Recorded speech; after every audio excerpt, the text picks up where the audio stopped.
নমস্কার। আজকে আমরা স্বামী বিবেকানন্দ ইনস্টিটিউট অফ মডার্ন সায়েন্সে পেয়ে গেছি আমাদের মধ্যে মিস্টার তনুজ কুমার চৌদার, যিনি একজন eminent brand director of a eminent brand in this particular media sector.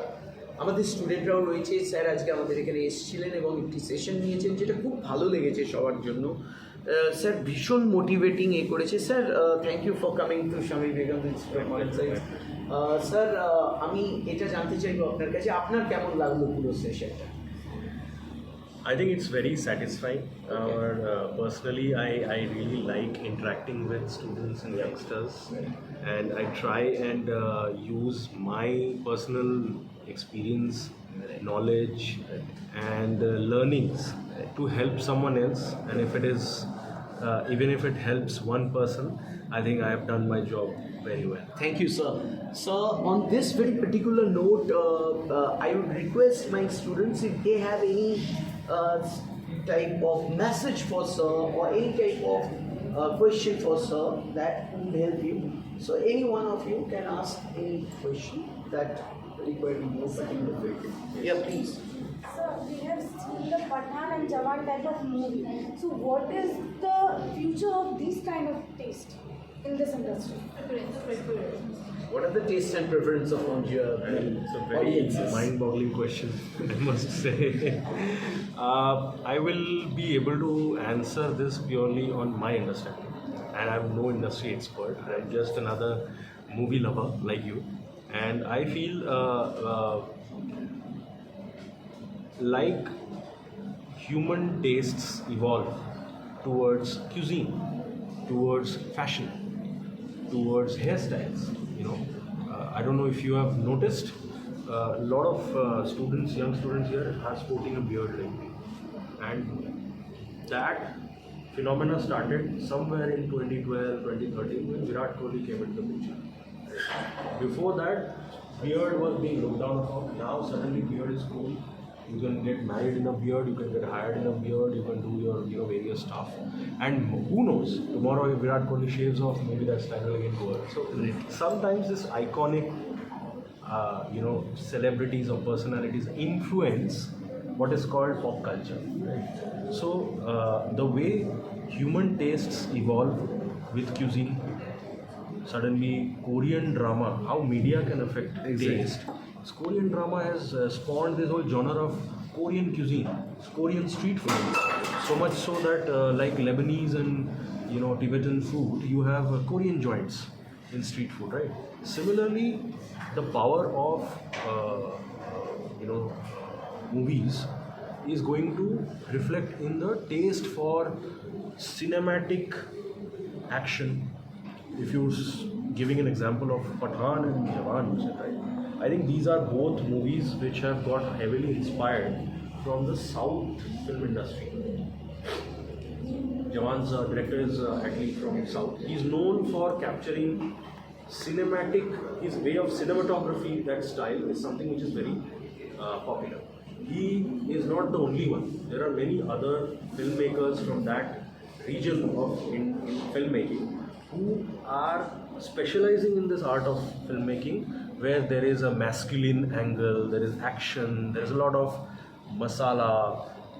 Earlier, which was probably more found in Bollywood, nowadays it's more from the South, right? You have examples of Pushpa, you have Leo and Jailer, which are doing well, which are doing 300 plus crores. Bahubali, I think, was the watershed moment. It was a watershed moment which completely made, in fact, spawned this term called pan-Indian. So I think the future for this genre is only going to get more and more popular, because somewhere, their craft of storytelling is something which is caught on with the mass audiences. And if you have a recipe which is liked by the masses, you have a success story in your hand. So I think that's what with the genre. Then maybe there will come a time where that genre will start seeing a decline. Maybe like how your mushy romance of Karan Johar's and the Yash Chopras of the films have seen of late. But does that mean it will completely go out of fashion? Who knows? Rocky and Rani came back. Right. So that's, I think, how genres also go through evolution of human tastes, with influences coming from paraphernalia, things. Like, suddenly there's a nationalism thing, so pan-India movies are getting lot of love. Taking this particular point from this, nothing is important in this whole world and nothing is permanent. So evolution and coming up with the new taste and preferences will be there. So last one point that I'd like to ask you is that what is that mantra that these people from the academics they can go in, because as you were saying that experiences, great experience also I need to move somewhere which I personally feel.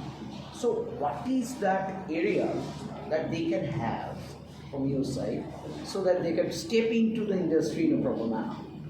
So I think I'm a big devotee of Swami Vivekananda. Right. And I really love the spiritual teachings. In fact, he is one of the rare few people who married modern science with Indian spiritualism. And you guys are fortunate that you're in an institute which is glorifying such a visionary man.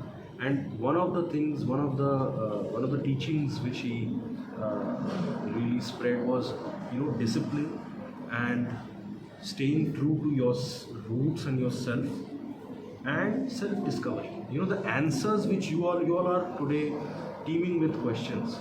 Most of those questions, the answers are within you. Have you looked inside deep enough? Have you meditated on that question long enough to find the answer? It all lies within you, mostly, right? There is no shortcut or no hard and fast formula to success. So I think if you stay true to your field, if say you've chosen journalism, if you are very dedicated and devoted to that field and you have done all that is possible in doing your research and studies in that curriculum, then you are a sure shortcut for success in that field. I think that's the right, like you said earlier, attitude, and the attitude which comes with a little bit of sound backing, not just hollow attitude that I'm great, I'll do great, where in reality you do not have a sound foundation of knowledge. So please be knowledge seekers and please be humble knowledge seekers, that there's a lot to learn. Let me put in my best effort to learn and focus on the area. You don't need to know everything in the world. Focus on an area which you might want to choose, which you might want to pursue, and do all that is possible. Work so hard that you become an expert in that area, and I think nothing can stop you from success.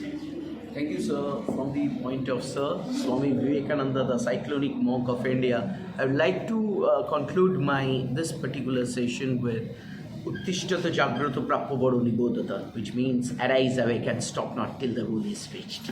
Thank you, sir. Wish you all the very best. Thank you for coming, sir. Thank you, sir. Thank you for this opportunity.